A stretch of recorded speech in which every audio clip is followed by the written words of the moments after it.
Ini bukan sesuatu yang jijiknya kenapa buat macam tu, jangan. Ini adalah tips ataupun ilmu. Nanti kalau awak perah, Tanjung Katung airnya biru, tempat anak mencuci muka. Lagi sekampung hatiku rindu, kononlah pula jauh di mata. Lagi sekampung hatiku rindu, kononlah pula jauh di mata. Hai guys, tak boleh menyanyi guys, dah tua-tua, dah bangka macam ni. Suara tu tak sampai sebenarnya. Okey, berjumpa lagi. Tadi saya dah pergilah ke pokok durian di bawah tu guys, tapi apa boleh buat, buahnya yang sepatutnya diharapkan melekat tidak juga menjadi. Yang tinggal hanya buah-buah yang cacat, yang tak berapa nak elok sangat. Apa boleh buat, makan daun ubi je lah kita. Ini pun rezeki.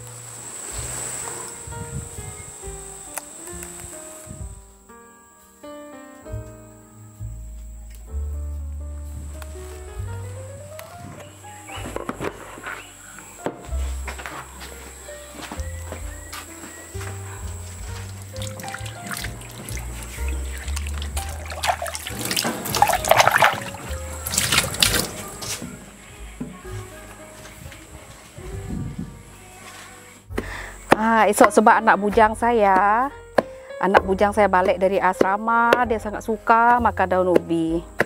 Jadi saya tumbuk khas untuk beliau dan anak-anak yang lain jugalah. Kita nak goreng. Lagipun ada sahabat kita, sahabat Facebook, saya dah janji dengan beliau saya akan tunjukkan cara saya masak daun ubi ni. Peloh saya, mak, beri aku tisu, mak. Tisu. Ke dia, mak? Ini. Dia meh, tikau ke dia. Pedak ngai ke nununya lagi nunu teh ya. Nunu buluah nyangu ke buluah.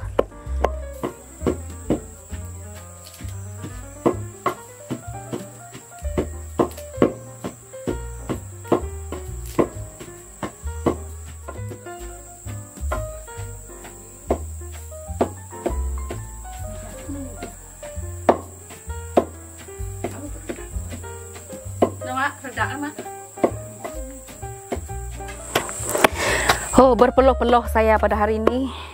Maafkan anda ternampak peluh-peluh tu. Saya mohon maaf sangat-sangat, bukan sengaja ya. Okey, pertama sekali kena tumbuk sehingga hancur kita punya resepi ini. Daun ubi ni tumbuk hancur.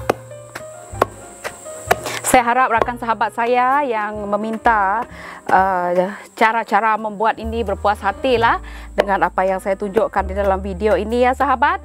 Dan setiap satu daripada kita tu mesti ada cara-caranya sendiri ya. Kita saling menerima dan saling menghormati cara masing-masing. Okey, teruskan menumbuk. Alhamdulillah, saya sudah siap tumbuk kita punya tadi daun ubi dan saya letakkan di dalam kontena ini. Hancurnya ya sahabat, hancurnya begini ya. Ya, kadang-kadang ada juga yang menumbuknya tidaklah sampai hancur sangat. Ya, mengikut tahap kesabaran dan keimanan masing-masing. Gurau ya. Okey, saya tak sempat lagi nak masak di sini. Saya akan bawa balik ke rumah sebab tu orang tu yang di belakang tu tak sabar-sabar nak balik dia tu. Okey, lipat tikai ku mak. Okey guys, sekarang kita sudah sampai di rumah. Okey, kan tadi kita dah tumbuk kita punya daun ubi ni, awak dah tengok kan. Saya sebelum menumbuk saya tidak cuci dulu. Saya memang tidak cuci, selepas tumbuk baru saya akan cuci. Jadi selepas tu kita akan toskan dia. Cuci dulu ya, cuci dulu. Mari kita cuci sama-sama.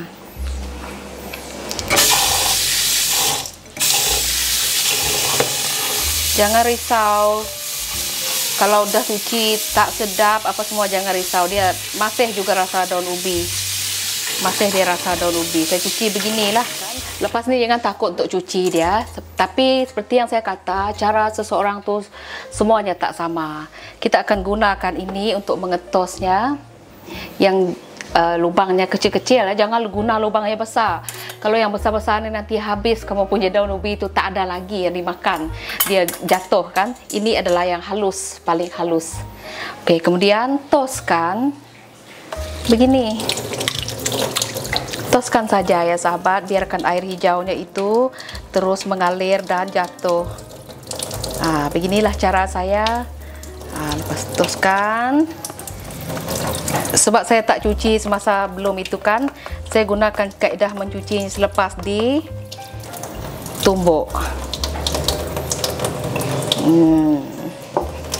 Tengok tu air yang hijau-hijau keluar tu, tengok. Okey.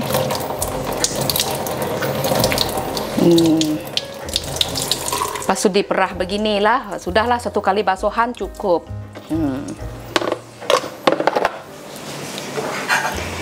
Ini adalah bawang yang akan saya gunakan dan juga bawang putih, bawang merah dengan halia yang akan ditumbuk bersama. Sebahagiannya nanti kita akan gaul dengan daun ubi dan sebahagiannya digunakan untuk menggoreng. Kalau ada ikan bilis, guna ikan bilis. Tapi saya tak ada ikan bilis, sahabat.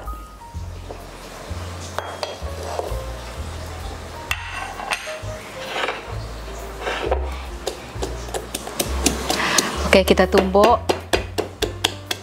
semuanya sekali. Tapi saya punya halia ni tak berapa bagus lah, halia ni. Tak naklah saya guna halia ni. Tak apalah, kita tumbuk dulu itu bawang dengan bawang merah tu, putih dan merah. Jadi saya tidak jadi menggunakan halia ni. Kita jangan pikirkan dia lagi, biarkan dia tepi. Sayangnya daun ubi ni sangat sesuai kalau ada halia ya sahabat, sangat sedap dengan baunya itu. Jadi kita hanya akan menggunakan di sini, tepi dulu. Bawang putih dan bawang merah tadi tidak berapa lumat juga saya buat ni sahabat. Masukkan ke dalam daun ubi tadi dan tinggalkan juga selebihnya untuk menggoreng nanti ya. Tinggalkan, dan daun ubi ini kita akan gaulkan dengan garam. Cukup rasa apa semua garam dulu ya sahabat. Kita akan gaulkan dia. Kita simpan aji juga. Kita simpan secukup rasa 3 bahan ini. Simpan dulu dan gaulkan bersama di sini. Sebenarnya daun ubi ini sedap juga disimpan dengan gula. Kita nak gula juga.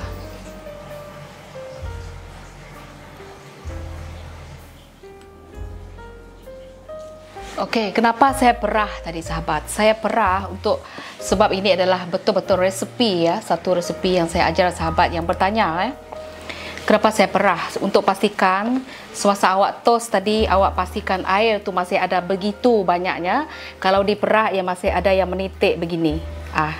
Lihat nih sahabat, ini bukan sesuatu yang jijiknya kenapa buat macam tu, jangan.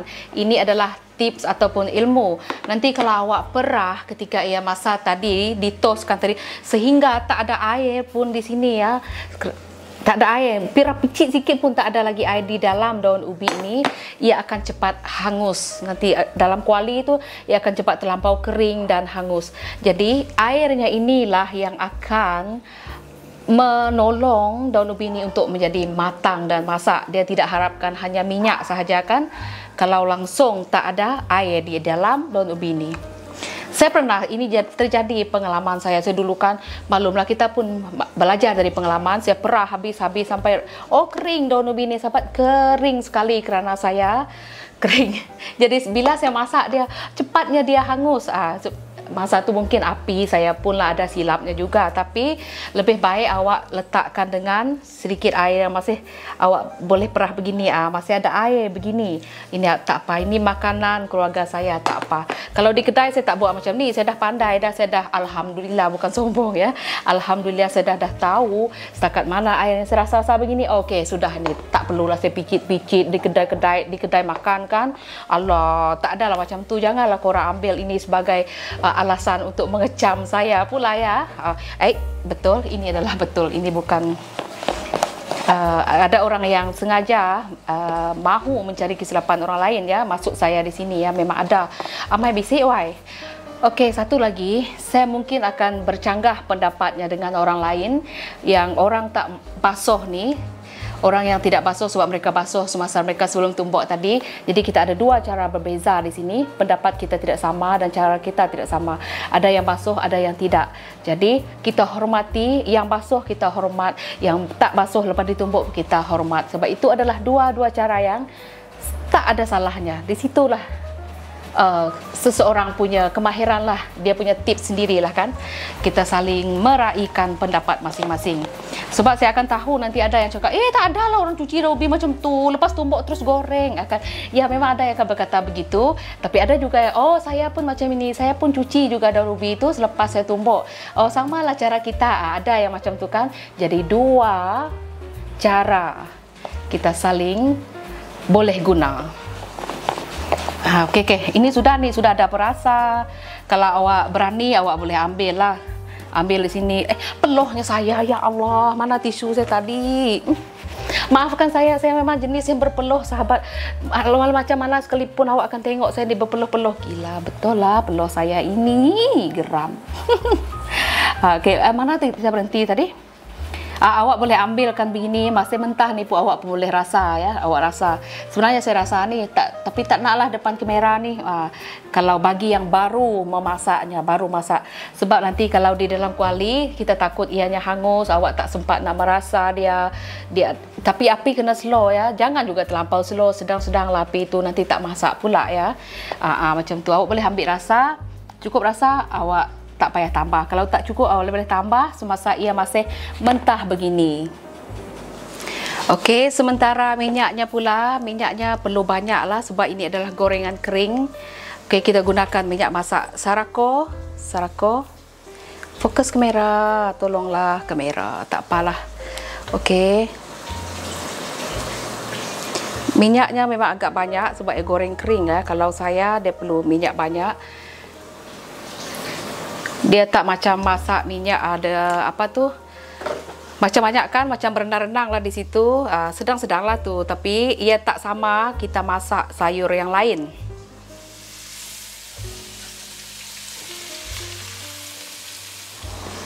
Okey, ingat ya sahabat, ia tak sama dengan cara kita masak sayur yang lain. Kalau sayur lain saya selalu cakap ia menggunakan sedikit minyak. Misalnya contoh, awak guna 2 sudu untuk masak sayur kubis sebanyak ini. Tetapi kalau awak masak daun ubi, awak perlu guna 5 sudu minyak masak. Contoh ya. Jadi ia lebih banyak daripada sayur lain. Sebab sayur daun ubi ini dia serap minyak, dia akan menyerap. Dia ditumbuk kan, dia sudah halus, jadi dia menyeraplah minyak-minyak tu. Macam tu maksud dia tadi. Itulah sebab itulah dia perlu minyak yang agak banyak sedikit daripada sayur yang lain. Kalau awak tak tumbuk, tak goreng kering, tak apa, dia boleh sedikit. Sebab sikit minyak, lepas tu awak masukkan sup, tak apa kan. Dia gunakan sup itu untuk masak dan matang.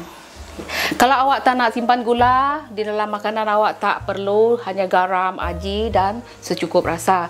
Ini untuk anak-anak saya, sepatutnya saya tambah ini dengan apa tu?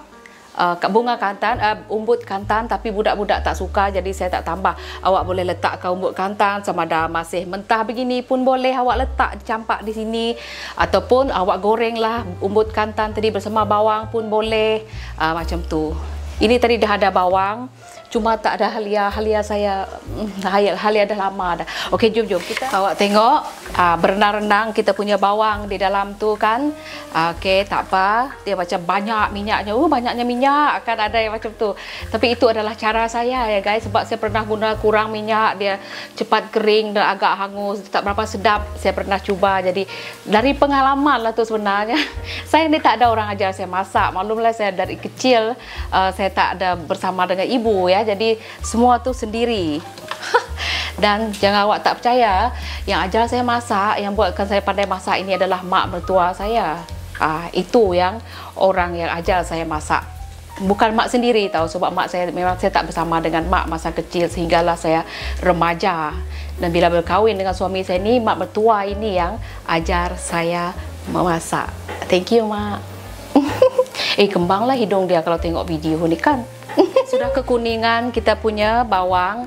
Sekarang masanya untuk kita masukkan daun ubi kita secara perlahan-lahan.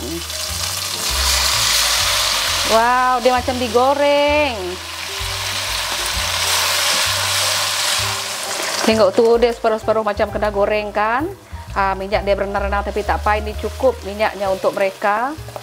Memang perlu banyak, masukkan habis.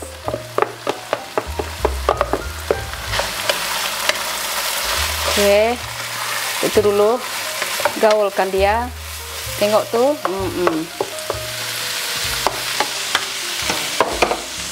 Tisu, sangat perlukan tisu di sini ya guys. Kalau dalam proses ni awak jangan lupa selalu untuk menggaulnya, takut nanti dia hangus. Sekarang saya tak perlu risau untuk dia hangus sebab air tadi masih ada kan yang kita perah tadi, itu yang digunakan untuk masak, tolong dia matang. Jadi tak perlu risau dengan itu. Jangan lupa untuk selalu mengacaunya beginilah sehinggalah ianya matang. Untuk tahu ia matang, awak kena cium begini, bukan apa, sebab bau daun ubi ni kan, kalau mentah dia masih lain bau, dia macam bau pening itu kan, jadi itu belum matang. Kalau sudah masak, ia akan berbau yang lebih matang, maksudnya kan, kita tahu tu. Tapi selepas masak, biasanya saya tidak akan angkat dahulu. Di kedai pun saya sama, saya akan letakkan dulu, biarkan dia di dalam kuali dengan api yang sudah dipadamkan. Lepas tu saya masih kacau lagi selama dalam lebih kurang seminit macam tu lah, saya biarkan dulu, ataupun 2 minit.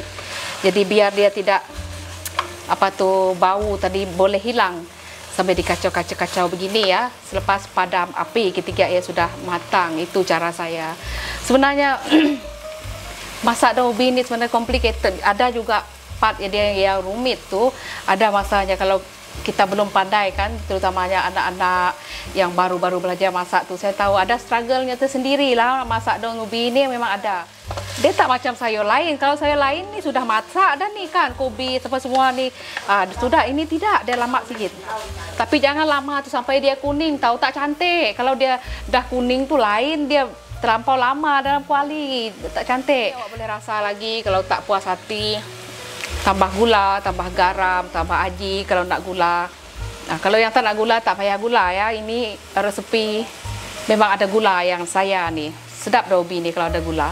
Tapi biasanya tak simpan gula. Tapi untuk anak-anak, sebab esok anak bujang saya balik dari asrama, biar bergula. Inilah rupanya daun ubi goreng kering. Okay. Masih kelihatan hijau lagi sahabat. Masih kan? Okey, ini dia cara kita. Saya sebenarnya tak nak makan, saya sebenarnya masih kenyang lagi. Saya tunjukkan cara-cara kita orang makan ni. Daun ubi ni biasanya kita orang akan makan, letakkan dengan nasi putih begini. Letak banyak-banyak dekat sini. Lepas tu kita akan makan guna tangan saja. Okey, maafkan saya. Okey, pastikan tangan tu bersih lah dulu kan, sebelum kita menggaul-gaulkan benda ni di dalam nasi. Saya tunjukkan contoh-contohnya saja sehinggalah nasi-nasi itu jadi hijau. Bismillahirrahmanirrahim. Sedap sekali, sangat sedap. Ini saya panggil anak makan nanti. Saya masih kenyang lagi. Kita tahu nyimpan upak kecalak, simpan pusuk, ikan pusuk, simpanlah ikan bilis, halia jangan lupa. Tapi halia saya tadi ada masalah, tak apalah, dimaafkan. Tapi tetap juga sedap. Jangan lupa ikan bilis, jangan lupa dengan umbut kantan. Bagi yang suka umbut kantan, bunga kantan pun boleh. Sedap sekali. Ini cincai saja nih, simple. Walaupun dicuci, rasanya masih lagi daun ubi. Jangan risau. Bagi yang tak pernah mencucinya kan, selepas ditumbuk, agak okey lah saya wai. Tapi anak lalu cuci sampai putih ke air ya nak. Buah hijau minyak sekali cuci, 2 kali cuci kan, ni ku kita lah. Agak nyamai ya. Mana sedap saya. Okey lah guys, sampai kita jumpa lagi. Inilah satu-satu resepinya yang akak rasa, alhamdulillah akak rasa expert buat lah ni, alhamdulillah. Tapi dulu masa akak masih muda-muda, selalunya hangus, selalunya daunnya ini takkan hijau, dia jadi kuning. Akak masak kan kuning tak cantik lah, kayak lain rasanya kalau dah kuning terlebih masak. Hangus-hangus pun ada. Dan sekarang saya gunakan cara tadi yang ada air sedikit tu ditinggalkan masa kita toskan tadi. Ataupun semasa awak tumbuk tu, awak bagilah air sikit untuk dia matang supaya tidak hangus. Kalau terlebih-lebih pun dia jadi kuning. Macam-macam. Okey lah guys, tak payah berjarut lagi. Bye-bye, sampai kita jumpa lagi guys. Bye-bye.